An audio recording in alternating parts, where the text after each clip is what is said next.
amici giovanotti in cerca di scambiare, a volte patrioti vanno via a cristallo, un sogno cittadella, un voli a stanciare, un'idea zitella di tempi e tempi fa.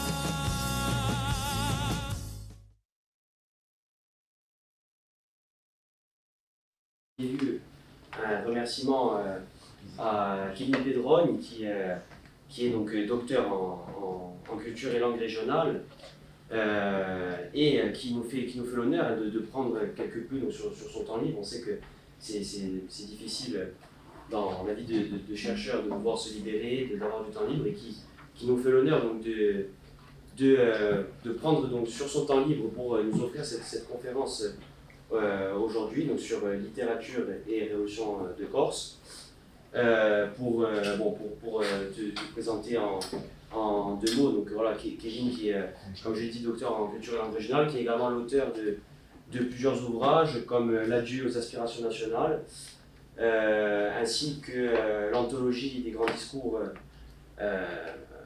l'anthologie des grands discours en Corse.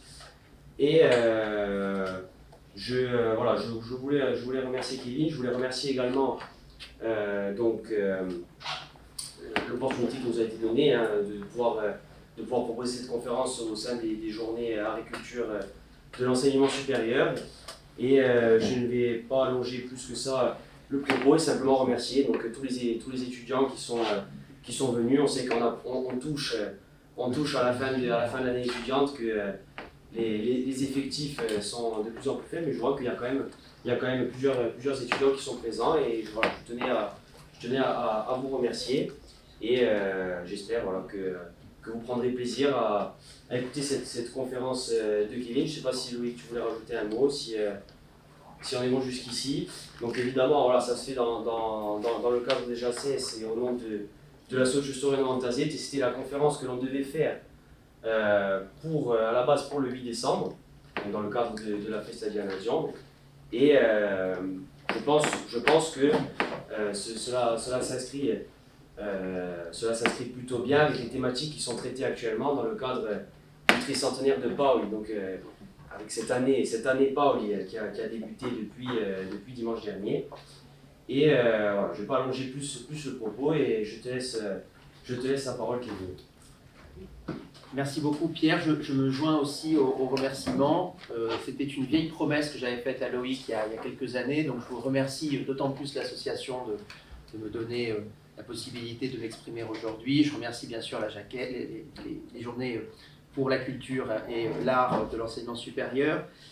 Et je vais aujourd'hui évoquer donc un thème lié à la question donc, de l'espace public en Corse, à partir des travaux que j'ai menés sous la direction donc, de mon directeur de recherche, professeur Guérard, et de la professeure Sophie Bache, dans le cadre de mon travail que j'ai soutenu récemment. Pour y revenir, pour expliquer l'essence du propos que je vais traiter aujourd'hui, je me suis référé à un livre qui est important au XVIIIe siècle, enfin, du moins sur l'histoire du XVIIIe siècle. Il y a un livre que j'ai ici qui s'appelle L'espace public de Jürgen Habermas. Et dans ce livre qui est paru en 1964, le philosophe allemand essaie d'expliquer comment les Lumières se sont constituées de manière très particulière autour de plusieurs notions. Il donne la chose de manière assez simple. Au fond, l'espace public, ce sont des lieux de sociabilité dans lesquels des personnes privées, c'est-à-dire qui n'étaient pas propriétaires de la possibilité de s'exprimer. Au XVIIIe siècle, ceux qui s'expriment, ce sont essentiellement les aristocrates, l'Église, c'est-à-dire ceux qui ont la compétence, par la naissance, par l'autorité monarchique, de pouvoir s'exprimer. Et ils sont opposés à des personnes qui restent dans le domaine du privé, c'est-à-dire dont la parole ne peut pas accéder au fait, à l'expression, à la capacité même d'exprimer leur doléance.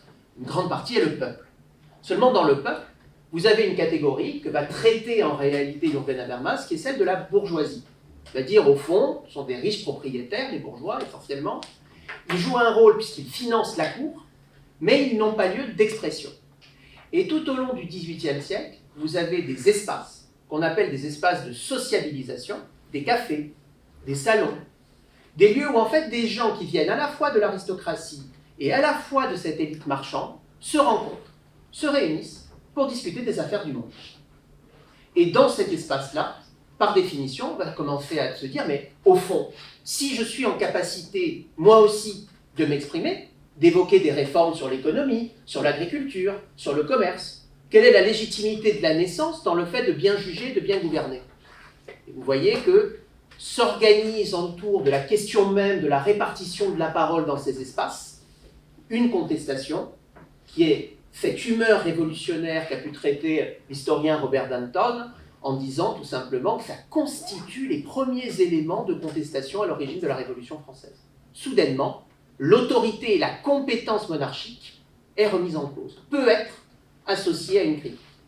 Eh bien, pour évoquer cette question-là, il m'a semblé qu'un livre qui est publié en 1758, qui va faire l'objet d'une republication en 1764, le livre c'est La Giustificazione de Don Gregorio Salvini, peut donner lieu à des échanges autour de la question de cet espace public. Alors, bien évidemment, quand je dis que ça peut donner lieu à penser, on n'est pas du tout dans la configuration type bourgeoise qu'évoque Jürgen Habermas. Vous n'avez pas une élite bourgeoise commerçante qui est à l'origine même de la question de la justification.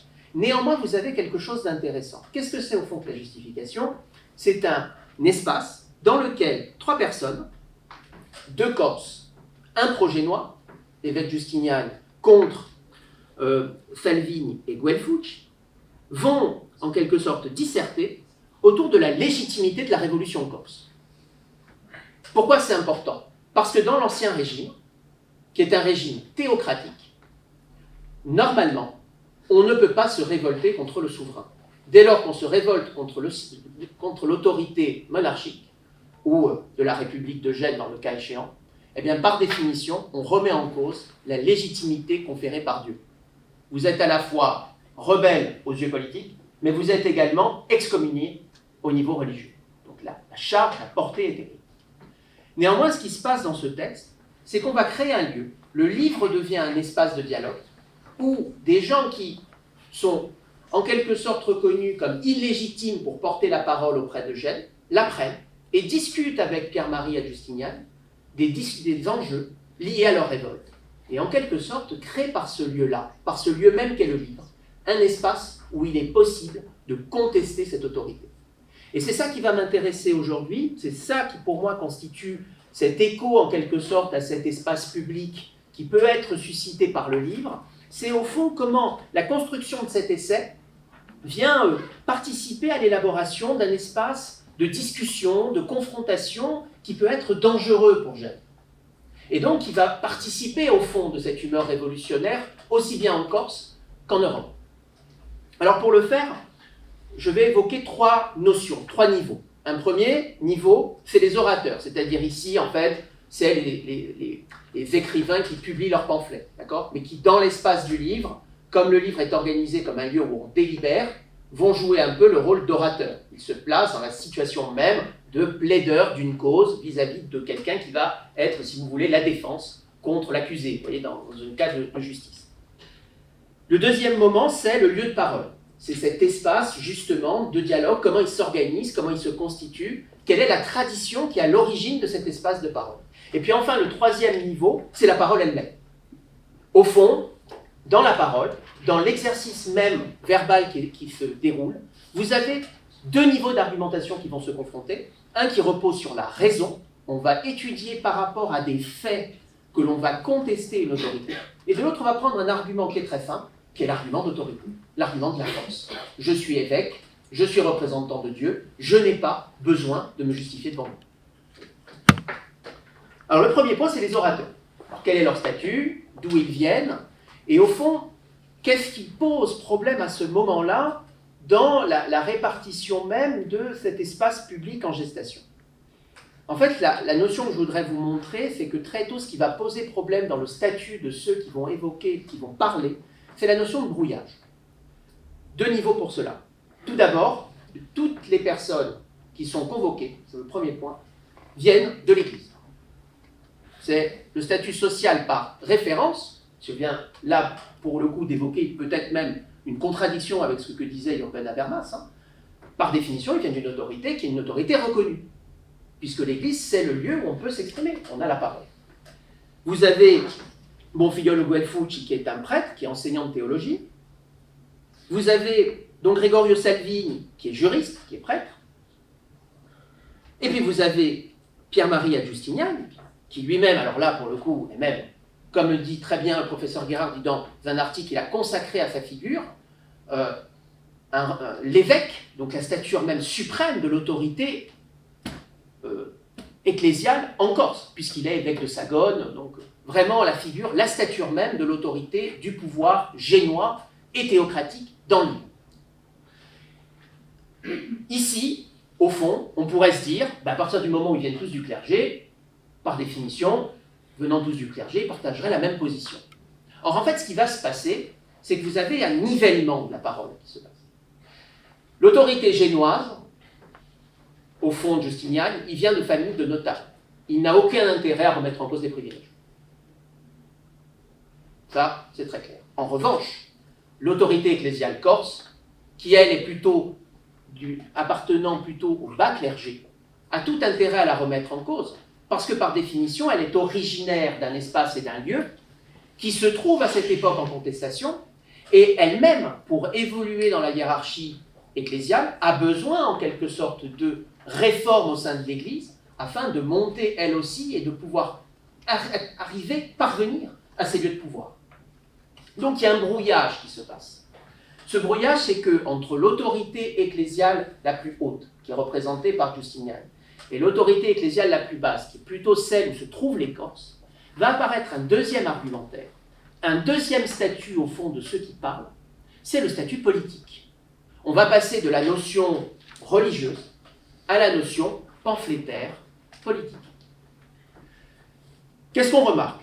En fait, c'est l'évêque Justiniani lui-même qui le note. Très tôt dans la Révolution corse, il évoque le cas de ces clercs insulaires qui prennent directement part à la rébellion et qui essaient d'introduire dans l'appareil ecclésial corse des révolutionnaires. Je vous cite le passage.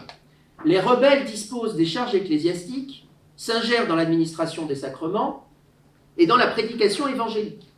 Ainsi, ils ordonnent aux prêtres et aux confesseurs d'absoudre le délit de traîtrise, ils approuvent et autorisent des prédicateurs, sans autorisation des ordinaires, à pousser les populations à la sédition, à violer toute espèce d'immunité ecclésiastique, à usurper les dîmes et à occuper par la publication d'édits les biens des évêques en employant le produit de ses revenus pour entretenir la troupe rebelle. » On voit bien là comment la charge contre le bas clergé corse est menée par l'évêque qui représente l'autorité génoise. Et on voit d'autant plus une chose qui est en train de s'instaurer, c'est qu'on comprend très vite qu'à travers en fait cette question au sein de la sociabilité de l'Église, il se joue un autre rôle, un autre jeu. C'est que la publication même des premiers pamphlets, je pense notamment à Nathalie avec le Dizingan, qui publie un texte donc en 1736, vient directement donc de l'Église. Et c'est donc une double stature qui se passe. On a une contestation de l'autorité de l'Église, mais on a aussi une contestation au sein de l'Église de l'appareil théocratique. Et ça, c'est quelque chose qu'un homme de l'époque, un homme de l'Église ne peut pas accepter, parce que c'est la remise en cause de la légitimité même de l'Église dans l'appareil politique. Et vous voyez comment, en quelque sorte, il se joue un jeu qui devient très dangereux. Il est dangereux au niveau de la Corse, mais il est dangereux très vite au niveau de la philosophie même qui constitue l'Ancien Régime. Parce qu'au fond, les Corses sont en train, tout en étant dans l'appareil de l'Église, tout en étant dans l'appareil ecclésiastique, de contester la légitimité même de l'Église en tant qu'ordre. Le troisième élément, c'est qu'en fait, Gênes crée une sorte, donne un peu, scie la branche sur laquelle elle est assise. Pourquoi ? Parce que Gênes, par la question même de l'autorité qu'elle confère, le manque en fait d'accessibilité qu'elle confère aux Corses, elle retire aux Corses un certain nombre de prérogatives. Je pense notamment à l'aristocratie génoise qui ne reconnaît pas l'aristocratie corse. Elle va créer quelque chose qui est assez problématique, c'est qu'elle va renvoyer les Corses, au fond, à une classe marginale. Et ça, c'est très problématique. Pourquoi ? Parce que si vous aviez une société qui reposait sur un ordre social, avec une catégorie élevée, une aristocratie, puis en fonction, une organisation hiérarchique fondée sur des bourgeois, des gens venus du peuple, etc. Vous aviez une répartition sociale qui pouvait être, en quelque sorte, réduite. Vous pouviez jouer sur des partis au sein de l'opinion corse. Là, vous avez un bloc, en réalité. L'ensemble des Corses vont former ce que l'on appelle, à l'époque, une multitude. Une multitude, c'est l'élément majeur dans le droit canonique pour s'insurger contre le souverain ou le roi. C'est le seul élément qui, normalement, motive en droit la révolte. Mais c'est surtout un autre point qui est en train de se passer. C'est que vous formez en réalité une opinion publique. C'est-à-dire que les Corses sont tous au même niveau, sont tous à un niveau de contestation. Et au fond, à ce moment-là, dès l'instant où vous n'avez plus vous conférez aux Corses un statut d'infériorité, vous créez un effet de brouillage qui fait en sorte que l'ensemble des Corses, quelle que soit leur origine sociale, quelle que soit leur origine d'appartenance au sein de la culture et de la tradition corse, vont former une classe d'opposition. Et là, on le voit très bien, les Corses vont former quelque chose, j'évoquerai ça dans les lieux de parole, c'est une sorte de parlementarisme à travers les consultes, mais à la lisière, à la marge. Un parlementarisme qui ne va pas être reconnu par l'autorité génoise. Merci beaucoup pour la beauté. Donc le rôle, voilà, le premier point, premier élément que je voulais vous évoquer ici, c'est cette question du rôle de ces acteurs, qui est d'un côté lié à l'Église, mais qui vire très vite du côté politique, très vite du côté du pamphlet, de la revendication politique et sociale, et au fond, qui participe à l'émergence, qui rend compte d'une émergence au sein de l'appareil social corse, qui est le fait que les Génois ne reconnaissent pas les différents ordres au sein de la société corse et créent ainsi une sorte de population, d'opinion publique, qui demain est susceptible de créer, de constituer un état de fait contre Gênes. J'en viens maintenant au lieu de parole. La justification, donc, elle sert, et c'est en cela qu'elle peut renvoyer à Habermas, un lieu de médiation où les Corses étant en quelque sorte relégués au rôle de peuple, vont susciter une prise de parole face à l'évêque Justinian, précisément pour avoir cet espace où ils peuvent discuter directement avec l'appareil politique. Donc c'est un lieu, l'ouvrage va devenir un lieu, où cette question, cette interrogation est possible. En fait, c'est lié très vite, je le disais, si vous êtes relégué au statut d'opinion publique, il faut parlementer.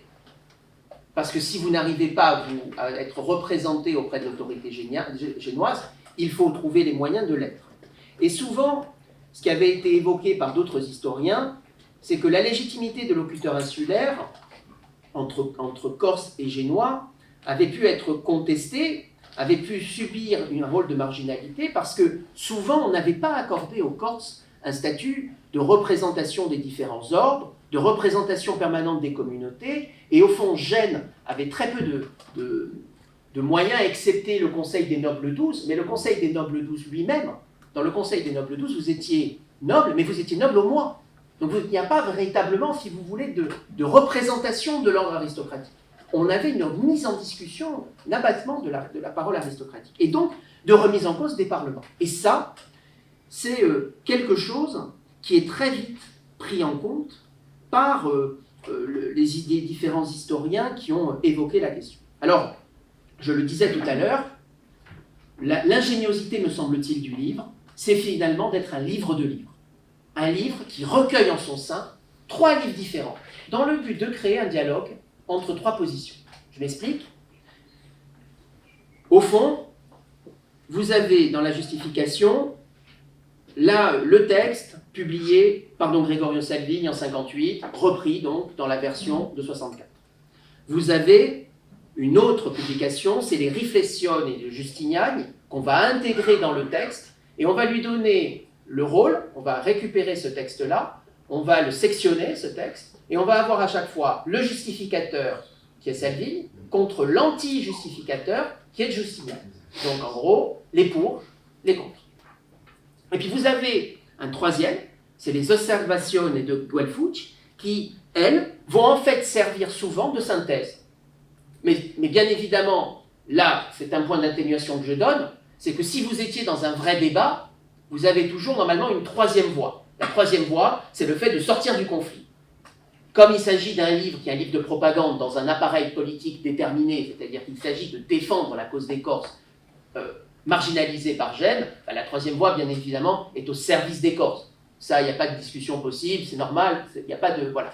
Mais il y a quand même la reprise, si vous voulez, dans le mode de l'appareil de délibération. Et ça, c'est quelque chose d'important.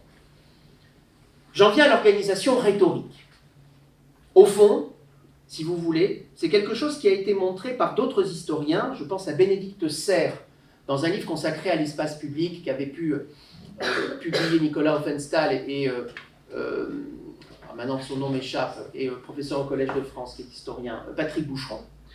C'est que, au fond, l'espace public était défini souvent, existait déjà souvent dans l'appareil médiéval.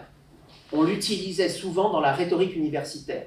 Et quand on regarde comment a fonctionné le texte même de la justification, vous avez en réalité un fondement, une organisation qui réfère à cette organisation universitaire de la parole. Pourquoi ça? Parce que, je vous le disais, vous avez typiquement les arguments de ce qu'on appelle la disputatio. La disputatio en rhétorique, c'est une dispute. Alors comment ça se passe? Vous avez quelqu'un, un professeur, qui vient défendre une position. Ici, en l'occurrence, je le disais tout à l'heure, Salvini vient défendre une position. Puis vous avez un second professeur qui prend la parole et qui vient adopter la position contraire. Donc là, typiquement, c'est Justinian. Et puis vous avez un troisième élément, c'est celui qui vient s'extraire du conflit et qui vient donner la délibération, c'est-à-dire quelle est la position à adopter pour échapper à la querelle. C'est la tripartition divine qu'on reprend, que vous avez souvent en dissertation encore aujourd'hui à l'université, c'est-à-dire comment on échappe à la tension entre votre premier argument et votre deuxième argument, c'est votre troisième point qui est censé être l'issue. Vous voyez, on l'a encore, on l'a toujours gardé. Et bien ça, vous le retrouvez très bien dans la justification. Et c'est un élément important, pourquoi? Parce qu'en fait, ça montre que la justification a été pensée par des gens qui voulaient être rationnels et éclairés. Ils ne voulaient pas simplement défendre une position qui était une position polémique, s'attaquer à une autorité jugée légitime en son temps pour la renverser. Ils voulaient montrer, point par point, argument par argument, que la position génoise n'était pas soutenable. Mais donc par l'esprit, par le discours, et non par la force.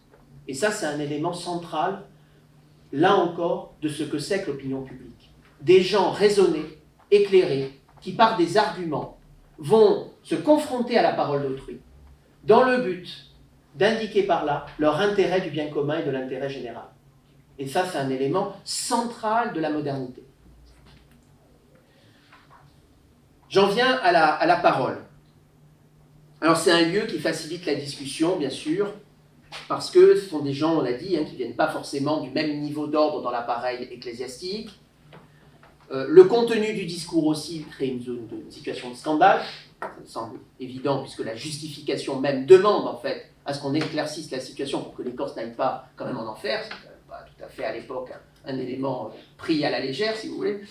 Et le troisième point, c'est que vous avez une tension, qui est la tension même de l'époque, entre, en quelque sorte, la tonalité de la menace et la tonalité de la raison. Alors je le disais, l'argumentation, la parole, elle repose sur des modèles qui sont radicalement différents. Je vous donne deux exemples pour vous le prouver, ils sont très simples. Le premier, il réside dans l'organisation même du texte. Si vous prenez la façon dont Guelfucci s'adresse dans la justification au lecteur, il donne directement un plan qu'il suit. Premier point, les finances. Deuxième point, la cohésion sociale. Troisième point, la promotion. Quatrièmement, l'économie. Cinquièmement, Gênes qui maintient les Corses dans la pauvreté. Sixièmement, comment elle viole le droit. Septièmement, l'enseignement. Elle organise juridiquement son texte en fonction d'éléments rationnels. On voit bien qu'on a une organisation méthodique du texte, étape par étape, point par point. Et ça s'oppose, alors là très clairement, à la position de Pierre-Marie Justinian, qui par exemple n'a rien à envier à Bossuet, Bossuet qui est le fondateur de l'absolutisme politique en France, et je vous donne la phrase même de Justiniani pour vous le prouver. On doit donc supporter celui qui nous commande, même s'il est mauvais, parce qu'il est le ministre de Dieu pour nous défendre contre les abus de pouvoir des iniques et pour maintenir la foi et la tranquillité publique.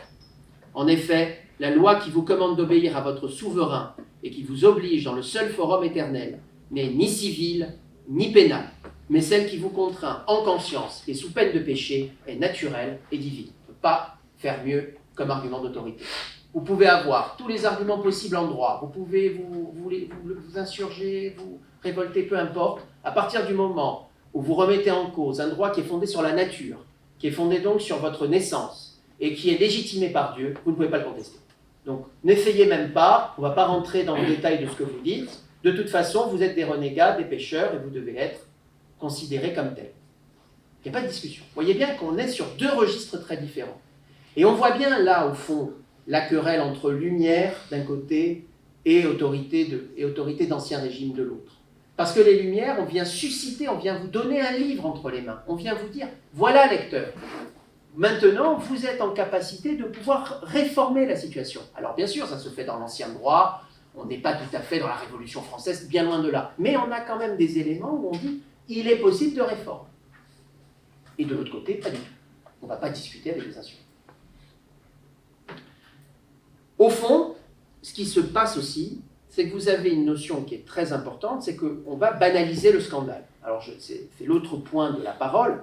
Qu'est-ce que c'est banaliser le scandale? C'est que dès l'instant où vous prenez la parole, que vous essayez de justifier au fond la tyrannie, si vous rentrez dans une discussion, c'est en cela que le débat est intéressant. Vous créez une situation où vous êtes d'égal à égal, de pied à pied. Donc, le lecteur qui va rentrer dans la discussion, malgré lui, en quelque sorte, il va quand même se dire les arguments qui sont convoqués par l'évêque, ils sont contestables quand même. On voit bien que si on commence à accepter le principe, ils sont contestables. Alors, quels sont les arguments qui sont au cœur du débat? Au fond, si vous voulez, pour le dire vite, l'absolutisme politique ne peut pas être contrarié au départ, sauf, ce nous dit les monarchomaques, c'est-à-dire ceux qui réfléchissent sur la question de la monarchie et qui essaient de la réformer, sauf si vous avez un cas typique. Vous avez deux types de tyrannie qui existent dans le droit. Vous avez la tyrannie d'usurpation, vous êtes souverain parce que, par exemple, vous renversez un souverain, un roi qui est présent avant. Donc il est illégitime parce que, par le fait même d'être renversé, il n'est pas dû à la nature. Vous voyez bien que si ça repose sur l'autorité de Dieu, vous renversez un souverain, c'est plus le même, il n'est plus légitimé par Dieu. Donc il est possible d'être renversé. Puis vous en avez un autre, qui est la tyrannie d'exercice. C'est là un souverain qui jusque-là se présentait de manière tout à fait convenable, tout d'un coup devient extrêmement dur et sévère. C'est souvent l'image que l'on a de Louis XIV, réformateur pendant longtemps, considéré comme extrêmement rigide et austère dans la deuxième partie de son exercice. Ce que nous disent les textes, le second, celui qui est tyran d'exercice, il faut l'accepter. Il est comme ça, il vient de Dieu, par définition, il faut le supporter, il faut l'endurer. En revanche, le premier, il peut être renversé. Et donc, qu'est-ce qu'ils vont faire les Corses? Ils vont défendre les deux positions. Ils vont dire, Gênes est tyran comment? Il est tyran, déjà, d'usurpation. Pourquoi? Parce que les textes montrent que nous n'avons jamais souscrit à l'idée que nous allions être sous la domination de Gênes. Nous avons signé des contrats avec Gênes qui en font un partenaire, un contractant. Donc c'est un égal dans la pensée corse. De l'autre, qu'est-ce qu'ils vont dire aussi? Mais aussi dans l'application même du pouvoir par Gênes en Corse, il est tyrannique. Pourquoi? Parce que Gênes, au fond, qu'est-ce qu'il fait? Gênes, il a organisé la pauvreté des Corses. Il a empêché les Corses d'accéder aux responsabilités, il les maintient dans l'ignorance, il les maintient dans la pauvreté, donc tout est fait, en quelque sorte, dans l'exercice même du pouvoir, à faire de ses sujets des inférieurs. Et on va jouer sur ces deux tableaux. Morale d'un côté, politique de l'autre, théocratique de l'autre véritablement, parce qu'on veut montrer que même la première question n'est pas tranchée comme il le faudrait. Et pourquoi c'est important? Parce qu'au fond, l'idée qui est au cœur même, c'est mon dernier point, c'est la réception du texte. Pourquoi ? Parce que le texte de la justification, il était fait dans un but au départ qui était, je le disais, un but de propagande politique. Il était fait pour que Paul ait un moyen d'envoyer au sein des cours européennes le message selon lequel la tyrannie à laquelle il a été confronté méritait d'être renversée et de susciter donc une révolution. Et pourquoi il en a besoin ? Parce qu'au fond, il en a besoin pour deux publics. Un, c'est le roi de France, auquel le texte est adressé. Pourquoi ? Parce que le roi de France a une longue tradition d'intervention en Corse, et on imagine que par la puissance même du roi de France, il est capable de raisonner Gênes. Donc c'est une manière de l'amener à avoir un impact, avoir un rôle sur Gênes. Et puis le deuxième élément, c'est que ce texte, il peut se retrouver dans les mains des cours et des salons de l'époque. C'est-à-dire de susciter un intérêt de l'opinion publique des Lumières sur un sujet qui est au cœur même de l'actualité intellectuelle des Lumières. Tout le monde a entendu parler de Paul, tout le monde a entendu parler de la Révolution corse. Je rappelle, pour vous faire un bref écho de la mémoire de l'époque, Voltaire parle de Théodore de Nehoff, le roi des Corses, dans Candide. Montesquieu s'insurge dans ses pensées contre l'arbitraire génois, disant que les Corses ont eu raison de se révolter contre un pouvoir qui justement les opprime et les assiège. Les Lumières ont conscience à l'époque que les Corses sont dans une situation d'infériorité par rapport à Gênes.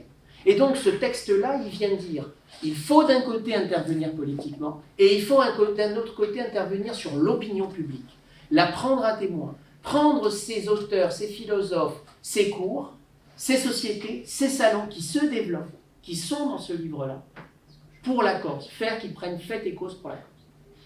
En conclusion donc, vous avez un ouvrage qui participe par la recomposition de ces trois essais en un dialogue et un débat, à un espace de délibération où les Corses parviennent à discuter à égal, ou du moins c'est ce qu'ils essaient de faire, avec l'autorité supérieure, la représentation même du pouvoir génois dans l'île, ou qui a été la représentation génoise dans l'île. Et donc de confronter leurs idées avec l'autorité de l'Ancien Régime, de ce qui représente l'Ancien Régime. Ces idées, elles soulignent la différence entre deux types d'arguments. L'argument d'un côté donc d'autorité, que je disais tout à l'heure, celui de la force, et les faits, la conscience même de la raison, de la méthode, de la justification par l'argumentation des principes que l'on souhaite soutenir. Et ce sont deux démarches différentes. Au fond, Paul n'a pas choisi cette forme littéraire-là. On sait les difficultés avec lesquelles Paul a essayé de naviguer entre Rousseau, entre ce texte-là, pour trouver un moyen d'être représenté dans l'opinion publique de l'époque. Mais néanmoins, il constitue un élément fondamental de cette dramatisation de l'argumentation qui montre bien à quel point la Corse et les Corses développent en réalité la raison contre l'arbitraire de l'oppression incarnée par l'Ancien Régime. Je vous remercie et on peut à présent discuter si vous avez des questions.